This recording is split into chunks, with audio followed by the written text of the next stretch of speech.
Hello students, कैसे हैं आप सभी। सर वी और आर फाइन। सर आप कैसे हैं? मैं भी अच्छा हूँ। सो स्टूडेंट्स, आज हम बात करेंगे class 8 mathematics chapter 3 understanding quadrilateral, और जिसमें हम एक्सरसाइज नंबर 2.3.2 तक कंप्लीट कर चुके हैं। आज हम करेंगे एक्सरसाइज नंबर 3.3 का question number 1 and question number 2।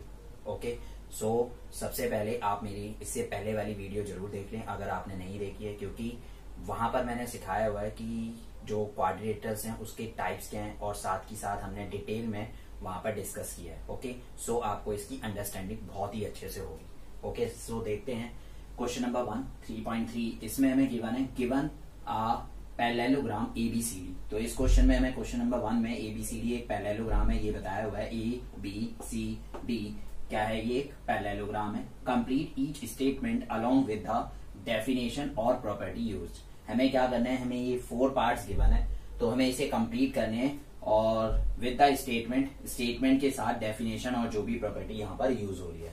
तो इन्होंने हमसे सबसे फर्स्ट पार्ट में बोला हुआ है AD किसके इक्वल है। तो देखिए AD ये लाइन सेगमेंट है, ये इसकी साइड है पैरेललोग्राम की। तो AD के किसके इक्वल है? हमने लास्ट क्लास में डिस्कस किया था पैरेललोग्राम की अपोजिट साइड्स क्या होती हैं, इक्वल होती हैं एंड पैरेलल होती हैं। तो AD लाइन सेगमेंट किसके इक्वल होगी? BC के इक्वल होगी। और इसमें कौन सी प्रॉपर्टी यूज हो रही है? तो इसमें प्रॉपर्टी यूज हो रही है opposite sides of parallelogram are equal. Opposite sides are equal. Okay, उसके बाद नेक्स्ट क्या है? नेक्स्ट हमसे बोला हुआ है एंगल DCB। तो एंगल DCB का मतलब क्या होता है? जो सेंटर का लेटर होता है ना, मेनली वो हमारा एंगल कंसिडर किया जाता है। तो एंगल DC और B हम क्या करेंगे, हम इस तरीके से मूव करेंगे। D से B की तरफ हमें मूव करना है, तो D से B की तरफ इस तरफ भी है और इस तरफ भी है। तो ये एंगल A भी हो सकता है, एंगल C भी हो सकता है, बट हम देखेंगे एंगल C है। तो एंगल DCB इसका मतलब क्या है? Angle C। तो एंगल C किसके इक्वल है? एंगल A के इक्वल है, राइट। एंगल C देखो, पैरेललोग्राम में क्या होता है? पैरेललोग्राम में अपोजिट एंगल इक्वल होते हैं, हमने ये पढ़ा है लास्ट वीडियो में।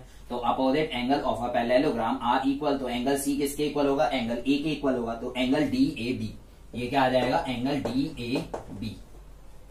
ओके, अब उसके बाद नेक्स्ट क्या है? नेक्स्ट है यहाँ पर गिवन है OC। तो OC जो है यहाँ पर OC, ये है OC। OC किसके इक्वल है? तो हमने यहाँ पर क्या पढ़ा हुआ है? डायगोनल की एक और प्रॉपर्टी हमने पढ़ी हुई है कि जो इसके डायगोनल्स होते हैं वो एक दूसरे को क्या करते हैं? बाइसेक्ट करते हैं। Diagonal bisect each other. तो OC की वैल्यू अगर सपोज करो ये टोटल जो है वो 20 है, तो OC 10 होगा, और ये OA भी कितना होगा? वो भी 10 होगा। तो OC किसके इक्वल आएगा? OC आएगा OA के इक्वल। और इसमें कौन सी प्रॉपर्टी यूज हो रही है? तो इसमें प्रॉपर्टी यूज हो रही है diagonal bisect. Diagonal of parallelogram bisect each other. Diagonal bisect each other, ठीक है। डायगोनल क्या कर रहे हैं? इसके बाइसेक्ट कर रहे हैं एक दूसरे को। तो उसके साथ साथ जो उसमें प्रॉपर्टी है ना, वो हमें जरूर लिखनी है। इसकी क्या थी property? Opposite angles are equal. Opposite जो एंगल्स होते हैं पैरेललोग्राम के वो क्या होते हैं? इक्वल होते हैं। तो जो भी प्रॉपर्टी यूज हो रही है वो हमें यहाँ पर लिखते जानी है। और फोर्थ पॉइंट है एम का मतलब यहाँ पर क्या है? एम का मतलब है मेजर, कितने डिग्री का एंगल है। तो एंगल DAB और एंगल CDA और एंगल CDA। तो एंगल A है और एंगल D है। देखिए इसमें सेंटर में क्या है? A है और इसमें एंगल क्या है? D। तो A और D का जो सम है वो कितना होगा? देखो 180 होगा। क्यों? क्योंकि मैंने आपको ये भी बताया हुआ है पैरेललोग्राम का एक फीचर है। क्या फीचर है? तो कि उसमें किसी भी एडजेसेंस टू एडजेसेंस एंगल का सम हमेशा क्या होता है? हमेशा 180 होता है। एंगल A और D का सम 180 होगा, D और C का सम 180 होगा, C और B का सम 180 होगा, और B और A का भी सम 180 होगा। तो आप क्या लिखेंगे? Sum of adjacent angle. Sum of adjacent angle of a parallelogram. Sum of adjacent angle, ठीक है। एंगल्स आर 180 क्या होता है? 180 डिग्री का होता है, ठीक है। इस तरीके से हमें ये क्वेश्चन नंबर 1 कंप्लीट करना है। तो इसमें क्या हो रहे हैं? पैरेललोग्राम के फीचर्स यूज हो रहे हैं कि अपोजिट साइड्स क्या होती है? पैरेलल होती हैं और इक्वल होती हैं। अपोजिट एंगल क्या होते हैं? सो स्टूडेंट्स, अब हम बात करेंगे क्वेश्चन नंबर 2। क्वेश्चन नंबर 2 में गिवन है कंसीडर द फॉलोइंग पैरेललोग्राम। हमें एक पैरेललोग्राम गिवन है, बहुत सारे पैरेललोग्राम गिवन है, इसके 5 और 6 पार्ट्स हैं। Find the values of unknown XYZ। हमें क्या करनी है? हमें XYZ की इसमें वैल्यू निकालनी है। तो जो हमने फीचर्स याद किए हुए हैं ना पैरेललोग्राम के, कौन कौन से फीचर्स हमने लर्न किए हुए हैं कि अपोजिट्स एंगल क्या होते हैं? इक्वल होते हैं। एडजेसेंट एंगल का सम क्या होता है? एडजेसेंट एंगल का सम 180 डिग्री होता है। ओके, अपोजिट साइड्स क्या होती है? इक्वल होती हैं। तो उन्हीं सभी का हम यहाँ पर यूज करेंगे। तो देखते हैं सबसे पहले हमें इसमें एक्स वाई जेड की वैल्यू निकालनी है, तो हमें ये पता है कि अपोजिट एंगल इसके क्या होते हैं, इक्वल होते हैं। तो इसका मतलब क्या है, y की वैल्यू 100 आ जाएगी। क्यों आई है, क्योंकि अपोजिट एंगल क्या है, इसके इक्वल है। Opposite angles are equal. ये आपको रीजन जरूर बताना है, ठीक है ना। हमने इन दोनों को आपस में क्यों इक्वल किया है, क्योंकि opposite angle of a parallelogram क्या होते हैं, इक्वल होते हैं, इसलिए मैंने किया है। अब उसके बाद हमने क्या पढ़ा हुआ है, हमने ये पढ़ा हुआ है कि एडजेसेंट एंगल का सम कितना होता है, 180 होता है। तो 100 प्लस एक्स का भी सम 180 है और 100 प्लस जेड का भी सम 180 है।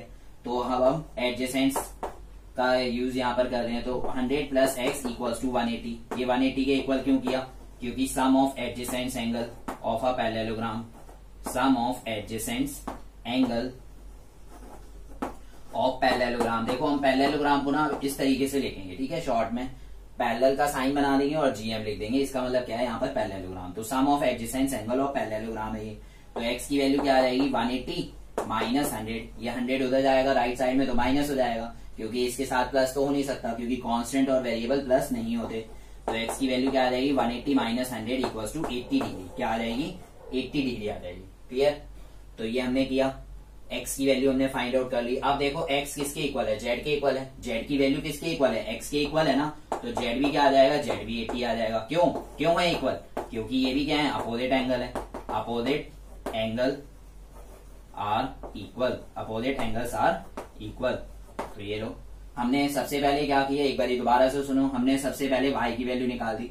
कैसे, क्योंकि ये दोनों क्या है, आपस में इक्वल है। अपोजिट एंगल जो होते हैं पैरेललोग्राम के वो इक्वल होते हैं। तो y की वैल्यू 100 आ गई।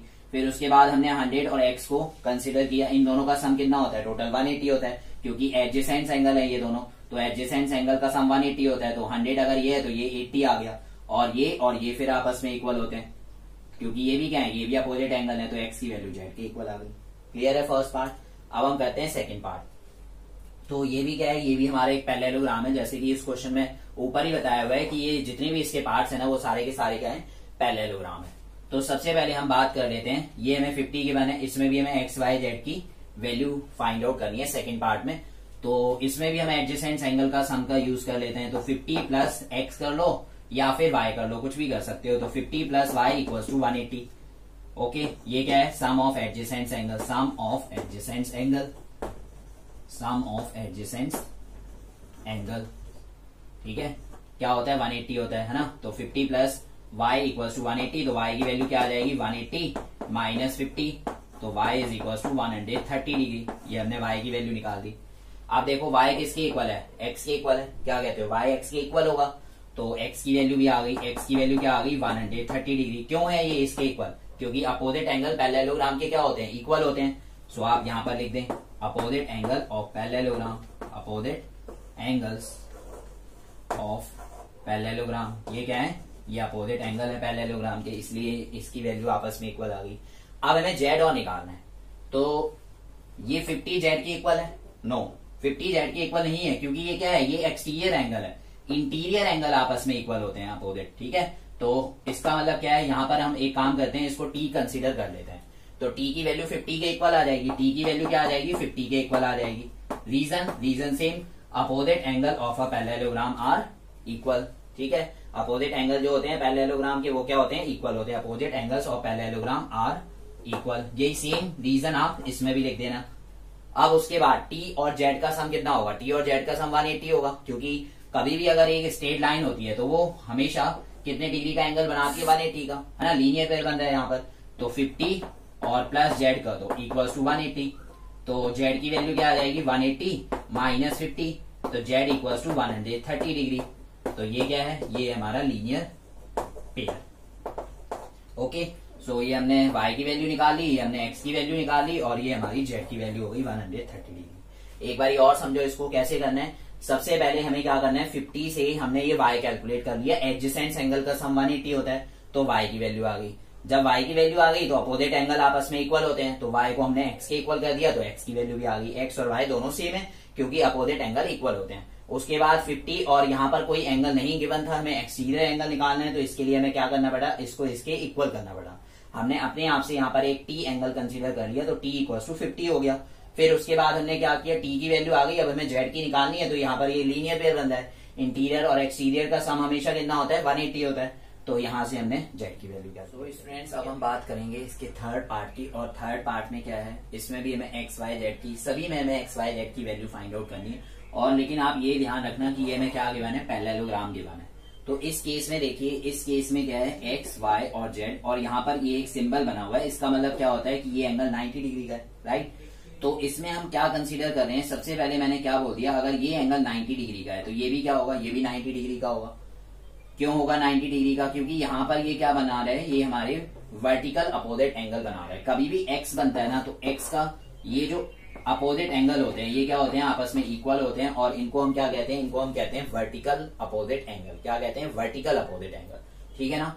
क्योंकि ये दोनों लाइनें आपस में एक दूसरे को क्रॉस कर रही हैं, और उससे जो एंगल क्रिएट हो रहे हैं वो क्या होंगे, ये वाला एंगल इसके इक्वल होगा और ये एंगल इसके इक्वल होगा। तो सबसे पहले मैंने क्या बोला, मैंने बोला एक्स की वैल्यू हमारी क्या आ गई, एक्स की वैल्यू 90 आ गई। और इसका रीजन मैंने क्या दे दिया, इसका रीजन मैंने दे दिया, ये है हमारे वर्टिकल अपोजिट एंगल। कौन से एंगल है ये, हमारे वर्टिकल अपोजिट एंगल हैं, ठीक है। और वर्टिकल अपोजिट एंगल क्या होते हैं, आपस में इक्वल होते हैं। अब उसके बाद तो हमने एक्स की वैल्यू निकाल ली। अब देखो यहाँ पर ना ये एक ट्रायंगल बना रहा है, ये यहाँ पर एक क्या बना रहा है, एक छोटा सा ट्रायंगल बना रहा है। तो ट्रायंगल के 3 एंगल का सम कितना होता है, आप बताओ। ट्रायंगल के 3 एंगल का सम होता है हमेशा 180 डिग्री। तो एक्स की वैल्यू हमने कैलकुलेट कर ही ली है, 90 है, और प्लस वाई और प्लस 30 इज इक्वल टू क्या आ जाएगा, 180 आ जाएगा, है ना। तो आप इसमें लिख दो sum of angle of triangle, sum of angles of triangle. Triangle में एंगल का सम कितना होता है, sum of angle of triangle कितना होता है, 180 होता है। तो इसलिए हमने 180 के इक्वल किया है। तो ये आ गया y plus 90 plus 30 120 is equal to 180। तो y की वैल्यू क्या आ गई, 180 माइनस 120, तो y is equal to 60 degree. क्या आ जाएगी, y इक्वल टू 60 डिग्री। अब उसके बाद क्या, अब हमने देखो y की वैल्यू भी निकाल ली और x की वैल्यू हमने पहले निकाल ली थी, है ना। वर्टिकल अपोजिट एंगल से ये x की वैल्यू आ गई, y की वैल्यू एंगल सम प्रॉपर्टी से आ गई है ट्रायंगल के। अब उसके बाद क्योंकि ये क्या है, ये है हमारा एक पैरेललोग्राम। वैसे तो अब ये एक पैरेललोग्राम हमारा रोम्बस बन गया है, क्योंकि अगर ये 90 है, ये भी 90 है, ये भी 90 है और ये भी 90 है, तो क्या होता है कि ऐसी कौन सी प्रॉपर्टी होती है जिसमें डायगोनल एक दूसरे को 90 डिग्री पर बाइसेक्ट करते हैं, रोम्बस होता है। तो ये एक ऐसा पैरेललोग्राम है जो कि रोम्बस है, ओके। सो वैसे हमें इससे कोई कंसीडर नहीं करना है, मेनली हमें क्या देखना है, अब ये वाली लाइन जो है वो इस लाइन के पैरेलल होती है, ये तो बात क्लियर है। क्योंकि ये क्या है, पैरेललोग्राम है, तो पैरेललोग्राम में क्या होता है, अपोजिट साइड्स पैरेलल होती हैं और इक्वल भी होती हैं। तो इस केस में देखो यहाँ पर ये लाइन क्या कर रही है, इसको वर्टिकली क्रॉस कर रही है ना। तो इसे हम क्या बोलेंगे, यहाँ पर एंगल y जो होगा वो एंगल z के इक्वल होगा, एंगल y की वैल्यू जो होगी वो एंगल z के इक्वल होगी। तो हमने y तो कैलकुलेट कर लिया, y 60 है, तो z भी कितना हो जाएगा, z भी 60 हो जाएगा, z भी कितना हो जाएगा, 60 हो जाएगा। ऐसे एंगल को हम क्या कहते हैं, देखो अगर 2 लाइंस होती हैं और ये दोनों लाइनें पैरेलल हैं, ठीक है, और एक एंगल इस तरफ है लेफ्ट हैंड साइड में और दूसरा एंगल है राइट हैंड साइड में, तो ऐसे एंगल को हम क्या कहते हैं, ऐसे एंगल को हम कहते हैं, क्या कहते हैं, ऑल्टरनेट इंटीरियर एंगल। क्या कहते हैं, ऑल्टरनेट इंटीरियर एंगल। तो ये एंगल इसके इक्वल है, उसका रीजन क्या है, क्योंकि ये है हमारे ऑल्टरनेट इंटीरियर एंगल। ये क्या है, ऑल्टरनेट इंटीरियर एंगल है, ओके। ये सारे के सारे आपने 7th क्लास में पढ़े होंगे ये फीचर्स। तो कभी भी अगर 2 पैरेलल लाइन होती है और उसको एक ट्रांसवर्सल लाइन क्रॉस कर रही होती है, तो ये एंगल हमारे क्या होते हैं, इक्वल होते हैं, और इसको हम क्या कहते हैं, ऑल्टरनेट इंटीरियर एंगल कहते हैं, ओके। सो देखिए सबसे पहले हमने क्या किया, सबसे पहले हमने वर्टिकल अपोजिट एंगल से एक्स की वैल्यू निकाली। फिर उसके बाद हमने क्या किया, ये हमारा ट्रायंगल था तो इसके 2 एंगल्स हमें गिवन है, तीसरा एंगल हमने निकाल लिया y। फिर उसके बाद हमने क्या किया, y और z को आपस में इक्वल कर दिया, क्योंकि ये दोनों लाइनें हमारी पैरेलल लाइन है और ये ट्रांसवर्सल लाइन है, तो ये एंगल इसके इक्वल होगा। क्यों होगा, ऑल्टरनेट इंटीरियर एंगल की वजह से। Clear students. अब हम बात करते हैं क्वेश्चन नंबर 2 के 4th पार्ट की, और इसमें भी हमें एक्स वाई जेड की वैल्यू निकालनी है, और ये भी क्या है, एक पैरेललोग्राम है। ये बिल्कुल सिमिलर है सेकंड पार्ट के जैसा, ओके। सो देखते हैं इसमें सबसे पहले ये देखिए 80 है, तो ये भी कितना हो जाएगा, ये भी 80 हो जाएगा। तो y is equal to 80 degree, y opposite angle of a parallelogram, opposite angle are equal, right. Parallelogram के अपोजिट एंगल क्या होते हैं, इक्वल होते हैं, तो इसमें ये प्रॉपर्टी यूज हो रही है। अब उसके बाद 80 और x का सम कितना होगा, 80 और x का सम होगा 80 plus x is equal to 180। क्यों, क्योंकि ये क्या है, एडजेसेंट एंगल का सम है, तो sum of adjacent angle of a parallelogram sum of adjacent angle of parallelogram. ये क्या है, ये एडजेसेंट एंगल है पैरेललोग्राम के, तो इसका सम कितना होता है 180 होता है। तो x की वैल्यू क्या आ जाएगी 180 माइनस 80, इसको इधर शिफ्ट कर दोगे। So x is equal to 180 minus 80 is equal to 100 degree. ये लो हमने x की वैल्यू भी कैलकुलेट कर ली, y की वैल्यू भी कैलकुलेट कर ली। अब x क्या z के इक्वल है, तो आंसर है नो, x z के इक्वल नहीं है, यहाँ पर कोई इंटीरियर एंगल होगा उसके इक्वल है। तो मैं यहाँ पर क्या कर रहा हूँ, मैं यहाँ पर k कंसीडर कर रहा हूँ। ओके, सो क्या आ जाएगा, k की वैल्यू आ जाएगी k इज इक्वल टू, क्योंकि अपोजिट एंगल इक्वल होते हैं तो k इक्वल टू x, और x की वैल्यू है 100, तो k की वैल्यू भी क्या आ जाएगी 100 डिग्री आ जाएगी। और रीजन क्या है, opposite angles of parallelogram are equal, opposite angles are equal. अब उसके बाद देखो हमें k की वैल्यू तो निकालनी नहीं थी, हमें निकालनी पड़ी क्योंकि हमें z की वैल्यू निकालनी है। किस लिए निकालनी पड़ी, क्योंकि यहाँ पर क्या है, ये इंटीरियर और ये एक्सटीरियर, तो इसका सम क्या हो जाएगा 180 हो जाएगा, क्योंकि यहाँ पर ये एक लीनियर पेयर भी बना रहा है, राइट। तो k की वैल्यू है 100 plus z equal to 180, 100 plus z equal to 180। क्या ये लीनियर पेयर, क्या बना रहे हैं, ये लीनियर पेयर बना रहे हैं यहाँ पर। So z equal to 180 minus 100, so ये क्या आ जाएगा z equal to 80 degree. Clear है स्टूडेंट्स, ओके। सो एक बार और समझ लें, सबसे पहले क्या किया हमने, y की वैल्यू 80 के इक्वल कर दी, अपोजिट एंगल इक्वल होते हैं। उसके बाद इन दोनों का सम हमने क्या किया, 80 और x का सम 180 होगा, क्योंकि एडजेसेंट एंगल का सम 180 होता है, तो इससे हमारी x की वैल्यू आ गई। अब x k के इक्वल हो गया, k हमें यहाँ पर इसलिए कंसीडर करना पड़ा ताकि हम इंटीरियर एंगल निकालने के बाद एक्सटीरियर एंगल फाइंड आउट कर दें। तो k की वैल्यू x के इक्वल, तो हमने k की वैल्यू निकाल ली, फिर k और z का सम 180 है, ये देखो, तो इससे हमारी z की वैल्यू आ गई। सो स्टूडेंट लास्ट पार्ट हम करते हैं, last part of question number 2, fifth part. इसमें भी क्या है, इसमें भी हमें x, y और z की वैल्यू कैलकुलेट करनी है, और ये में क्या गिवन है, ये एक पैरेललोग्राम है। ओके, सो देखते हैं इसको कैसे करेंगे। सबसे पहले क्या सर, सबसे पहले y को आप 112 के इक्वल कर दो। वेरी गुड, अब आपको सब पता लग गया, ठीक है ना। तो y को मैंने क्या किया 112 के इक्वल कर दिया, और ये क्यों मैंने इक्वल किया है, क्योंकि ये हैं opposite angle equal, opposite angles of parallelogram are equal, right. Opposite angle जो होते हैं पैरेललोग्राम के वो क्या होते हैं, इक्वल होते हैं। तो y की वैल्यू 112 के इक्वल आ गई। अब उसके बाद देखिए, ये ऊपर यहाँ पर ये जो है पैरेललोग्राम है, यहाँ पर 2 ट्रायंगल में डिवाइड किया हुआ है, राइट।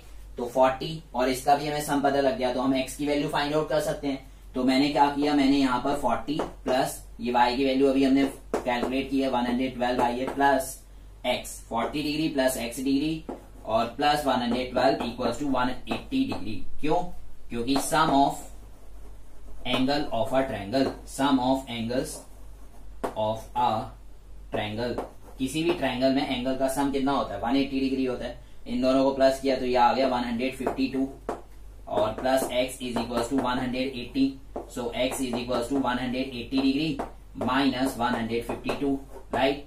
तो ये क्या आ जाएगा, ये आ जाएगा हमारा 28 डिग्री। क्या आ जाएगा 28 डिग्री। तो x की वैल्यू हमने निकाल दी, y की वैल्यू भी हमने निकाल दी। डायरेक्टली अपोजिट एंगल इक्वल होते हैं और ट्रायंगल की हेल्प से हमने, एंगल सम प्रॉपर्टी की हेल्प से हमने x की वैल्यू निकाल दी। अब उसके बाद क्या, तो x जो है वो z के इक्वल है, x जो है वो z के इक्वल है। क्यों है, क्योंकि यहाँ पर ये दोनों क्या है, पैरेलल लाइन है और ये ट्रांसवर्सल लाइन है। यहाँ पर अगर हम इसको ट्रांसवर्सल लाइन कंसीडर करते हैं तो ये एंगल इसके इक्वल होगा। अभी हमने एक और क्वेश्चन में किया था, इन एंगल्स को हम क्या कहते हैं, इनको कहते हैं ऑल्टरनेट इंटीरियर एंगल। क्या कहते हैं, ऑल्टरनेट इंटीरियर एंगल। कभी भी अगर दो पैरेलल लाइन हो और एक ट्रांसवर्सल लाइन क्रॉस कर जाए तो एक लेफ्ट हैंड साइड का एंगल और दूसरा राइट हैंड साइड वाला जो एंगल होता है उसे हम ऑल्टरनेट इंटीरियर एंगल कहते हैं, और ये दोनों एंगल क्या होते हैं, आपस में इक्वल होते हैं। तो z की वैल्यू भी x के इक्वल आ गई है और x की वैल्यू आई है 28, तो z भी क्या हो गया 28। और इसे हम क्या बोलेंगे, रीजन क्या लिखेंगे, alternate interior angle, alternate interior angle है ये। ओके, क्लियर है। सो स्टूडेंट्स, हमने क्वेश्चन नंबर 1 और 2 कंप्लीट किया है, राइट। तो आपको ये वीडियो कैसी लगी आप उसके लिए कमेंट बॉक्स में बताएं, और साथ ही साथ चैनल को लाइक करें और साथ ही साथ सब्सक्राइब कर लें, ताकि आपको टाइम टू टाइम वीडियो मिलती रहे, और अपने फ्रेंड्स के साथ भी शेयर करें। Okay students, so bye bye, take care and मिलते हैं नेक्स्ट क्लास में। थैंक यू सो मच, जय हिंद।